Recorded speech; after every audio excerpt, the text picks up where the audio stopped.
Ahmed Sékou Touré, premier président de la Guinée indépendante, a marqué l'histoire africaine par son courage face au colonialisme et par son régime controversé. Héros pour certains, dictateur pour d'autres, qui était réellement cet homme?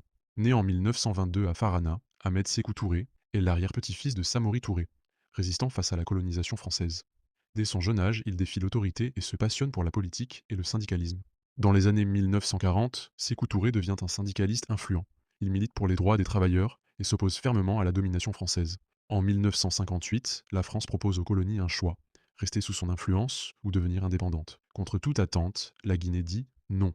Un choix audacieux, mais aux conséquences immédiates. La France coupe toute aide, laissant la Guinée seule face à son destin.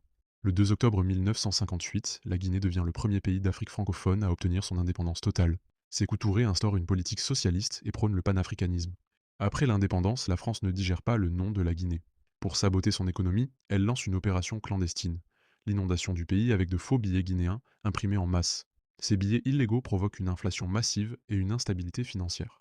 Sékou Touré réagit en urgence en retirant toute l'ancienne monnaie de la circulation en lançant un nouveau franc guinéen.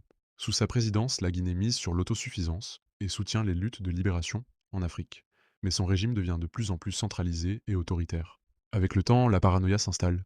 Des milliers de personnes sont arrêtées, accusées de complot contre le régime. Le camp Boiro devient un symbole de terreur.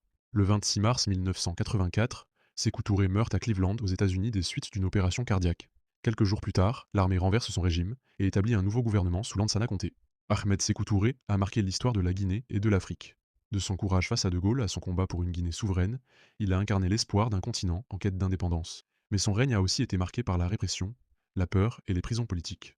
Une chose est certaine, Sékou Touré a façonné la Guinée moderne et laissé une empreinte indélébile dans l'histoire africaine.